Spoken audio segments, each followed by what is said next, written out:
Sherry Colby. Hi, and I'm Debbie Campany. And we welcome you to Let's Get Real. We're excited about our show today. This is a show that we just want to talk about topics. We know we're believers, we're all strong Christians, but life throws curveballs, and sometimes there's stuff we want to talk about that doesn't necessarily always have the patent Christian answer, right? Exactly. And we're old enough to know that we've been down a lot of roads in life. So a lot of roads and a lot of detours. Oh, the detours of life, right. All right, so this morning, Deb, we were talking about a little bit earlier. We want to talk about people who have strong opinions about things, and when your opinion is needed and when your opinion is not needed. All right?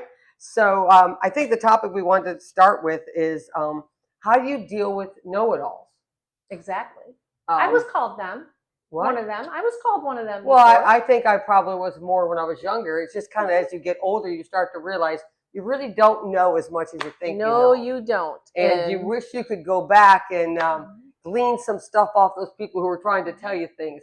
I think we were talking about in one of our last shows that you want to mentor people so they don't make the same mistakes that you've made in life. Exactly. So this is a really strong one. I found I've done a lot of counseling, and I'm sure you've been through a lot of counseling and done counseling, so you kind of understand this topic and how important it is for us to grasp sometimes when your opinion is not needed. Yes. All right, this is a big one. So when we begin to, I have learned through counseling and then applying it in my own life, is that when you're in situations, a lot of times it's best to ask questions first. Because a lot of times people are always on the offense. Have you seen that? So they're on the offense. So if you ask them a question, then you know how to respond to the way they're going to react to the question that you're giving them. Well, and I find too, Pastor Sherry, that when I'm asked questions, that a lot of times when I'm saying the answer and I hear myself saying it, I'm really taking it in a different way. So, and I also, the other person is interested. They're curious. They're curious about what's happening with me. So it really does, I think, by approaching it from asking the questions and being curious, like even from if somebody comes at you and they are in that know-it-all defense mode, right? And just being curious about, geez, I wonder why they reacted that way to me just saying that statement. Don't you think sometimes it happens because people aren't really listening to what you've just said? They've gone into the offense so quick. And so kind of like what we talked about last time about then they start spewing off before all the facts are there. I always say, especially, when you're doing counseling, can let the person complete their thought. Let them complete what they were going to talk about, and then you can talk.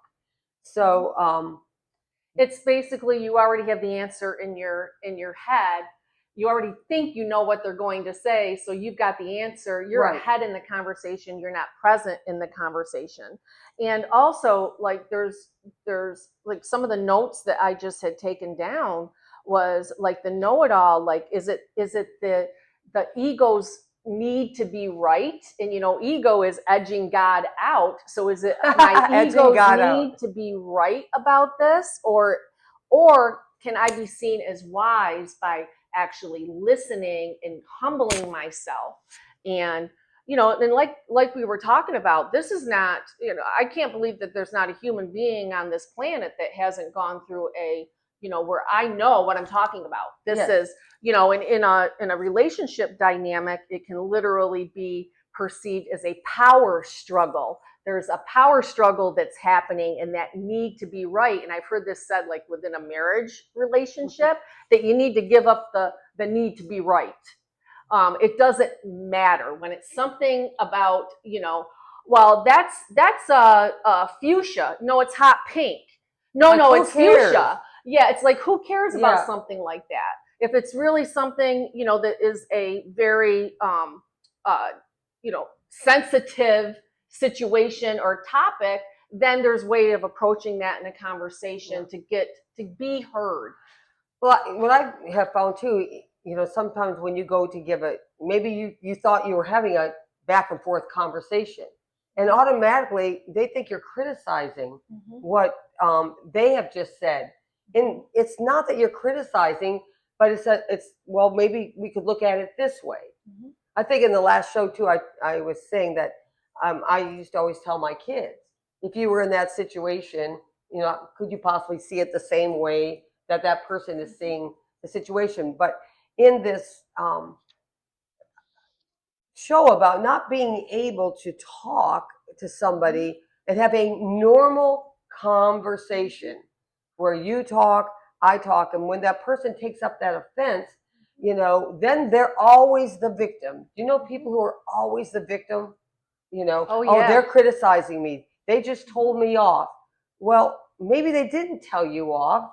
They just didn't agree with what you were saying. And don't take it personally. And just kind of bringing this back around into a circle, like here, circle, fingers all pointing back at me, right? It's like, this is something that I myself have to be aware of. But I also need to be aware of, have I received feedback from people who love me about my need to always be right? Is that something that I am hearing from people who love me, who trust me, like, hey, why do you always need to be right about stuff? And I can sit over here and say, well, I don't need to be right. And you know what? That's the truth. I don't need to be right. But what's really comes up for me is I just want to be heard. I just want you to hear what I'm saying. And I used to say this because being in business with my husband, we always had, both sides of the street. And so I was giving my opinion about business side of things. And one of the things I would always share with him was that, listen, I'm not telling you that you need to do this way. I just want to be heard. Right. And so that would always de-escalate the situation as well. Yes, it's because you're not telling the person they're wrong. Exactly. I think that's what it is. They take it right away. And like you said, their ego's been crushed. It has a lot to do with pride. As I was doing some research on this, as knowing that we were going to do the show, they say it's a real strong sign of insecurity. Wow. Yes. So if someone's insecure, but they're trying to act like they're in control and they're strong, but down deep, they're insecure. But I kind of like what you were talking about earlier to me. Sometimes people who are always the victim, let's say, sometimes there's been trauma in their life. And I know you were talking on that, so share that a little bit. Yeah. And, being a trauma survivor or thriver, as I like to say it today, it's not about perfection, because there's still plenty of instances where I can feel it rise up on the inside of me. But it's like I can equate control with safety.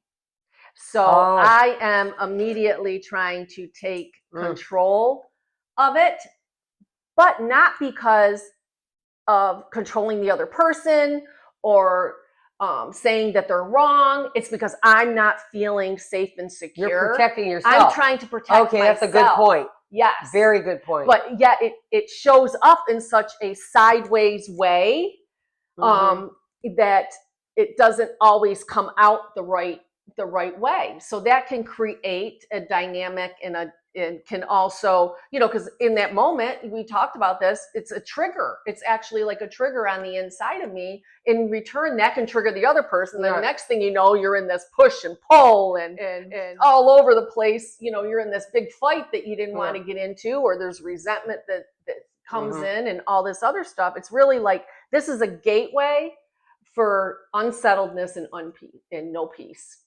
And so for me, my work is recognizing that, whoa, I'm feeling that coming up on the inside of me. God, let me take that pause. Let me just breathe a second. But yeah, so it's like, it's about safety and the security piece for me, and not trying to control, but it can look like control to the other person. Yes. Or we were talking a few moments ago about talking on a subject that you really don't have all the answers to, But you all of a sudden think because, you watched a podcast or, you read one book, you're a know-it-all about that situation. And unless you've been in someone's shoes, there's a lot of things you really should not give your opinion about. I was reminded this morning that years and years ago, I had a young lady in my church, and she was probably in her 20s. And she was giving advice to a mom who had older teenage kids. All right, and she's telling them how that mom needed to do this and that and this and that. And I remember having to speak to this young woman saying, "You don't have young, I think she had a 2-year-old or a 3-year-old." I said, "You haven't been in the shoes yet to raise a teenager, so you really don't know what it's like when you're battling with a teenager, right?" And so often we have to think about those things. If you're not really in a place to give answers to somebody, especially if that's their job. All right. I'm always trying to say, I have a brother who's a jeweler, or he owns a jewelry store, and a very successful jewelry store in Michigan. And I wouldn't go up to him and start telling him how to set a diamond or what the value of this piece of jewelry is. I wouldn't do that because this is his business. He's done it for 30 years or whatever. But there are people, those armchair people who kind of know everything. I heard a quote that I thought was really great. It said, "If you can't be corrected without being offended, you'll never grow in life." Can you say that again? Okay. I think I saw this on Facebook. If you can't be corrected without being offended, you will never grow in life. I had somebody that was working in our ministry for a little bit, and we used to always use the phrase constructive criticism. I guess we should have a different way to say that word. And they said, "I can't take that. I can't handle that." They just emotionally couldn't handle it. And they were a mature believer. And I'm like, how will you ever understand that you're going to keep making the same mistakes if you're not going to maybe heed? You can take it or leave it. I always say, people, take it or leave what I have to say. But you won't grow. You'll keep making the same mistake over and over again. Oh yeah, and there is such a humbling that for That's the me key, personally, humbling. yeah, it's a humbling, and it's a continual humbling, Pastor Sherry. It's not something that's just one and done. Yeah. It's continuing because I heard this said, I could go live on a mountain all by myself and have this wonderful, beautiful, peaceful, glorious life, be in touch with God every day, and then come down off the mountain and touch one person and lose all that spirituality and peace in a second because I don't know how to practice it. And that's what I believe God's given us this life to learn how to practice. This is like practice, The whole and then thing. we learn His word. And thank God for grace. Amen. And but Proverbs 18:2 says, "A fool takes no pleasure in understanding, but only in expressing his opinion." So there is like, oh my gosh. Say that scripture again. Say it slow, Dad. Say it slow. Fool takes no pleasure in understanding, but only in expressing his opinion. And what I hear in this scripture, where it speaks to me, is that a fool takes no pleasure in listening, in being present, in holding space, in showing empathy, but rather only in expressing my opinion. In other words, it wouldn't matter who was sitting in front of me. Right. It was more important for me to express my opinion, which I firmly believe is rooted in the need to be heard and be seen. And that's something that God needs to do a healing work within the person on. But me being on the other side of that can be the example by not engaging, not getting on that hook and going along for that ride. But it's so hard if you're with certain people that get triggered so easily. It doesn't matter how you say it; they're triggered, or they stomp off, or they start making facial expressions. We can talk with our face, with our eyes. Oh boy. Kids always say, "Well, Mom, you gave me that look." You're talking to me now. Oh my gosh. Everybody, before I really started dealing with my own inner self, my face would give it away before anything else would. Yep. It was like, oh, or I'd make this little sound or this little, I always, my mom says, says this every day too. I just always try to say, please don't let it be obvious, what I'm thinking, because you are thinking things, but, it's that sort of thing. But it truly, it's also like, when does this, what is it within me? So here's like some questions. Right. What is it within me that causes me to go into either a fixing mode? Because in a way, that opinion could also be my fixer coming out in me. Mm-hmm. Like, oh my God, I need to fix this situation. So this is how you fix it. Okay, that could be like what we're getting to up here, right? Yeah. The boundaries. Yeah. But also, but recognizing it, because it's also, though, it definitely will come out more later on. But it's like, when does the sharing become the fixing? When does that, and when does the sharing become the controlling? And when do these things take that shift? But honestly, what is it in me that causes me to have to be right? Well, that's the bottom line. I just wrote that down again. Yep. And really examining your own heart. And I think that we could just, I know we've probably gone over our normal time. Do you want to go ahead and continue, or you want to do another show on reacting to the know-it-all? No, reacting to it. All right, let's just go ahead. Nope, let's do another show, and we'll just wrap that up here. All right, well, we hope this has really helped all of us to begin to understand that our opinion is not always needed. Bottom line is, say nothing. If they ask you for your opinion, then you give your opinion. You never walk up in a situation and start giving your opinion on something that nobody asked your opinion about. And I think if you're an opinionated person, you have to take a step back and say, okay, there's no need for that. Exactly. So that'll lead us right into our next show. Yep. All right.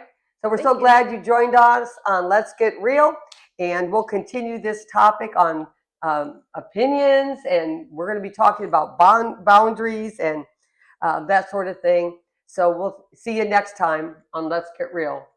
Blessings. Oh, and by the way, if you don't have a home church, we really encourage you to come visit Victory Worship Center at 1915 North A Street in Lake Worth, Florida. It's an amazing church, and we'd love to meet you. And you can come in and say, hey, I met you on Let's Get Real. All right? Awesome. Until the next time.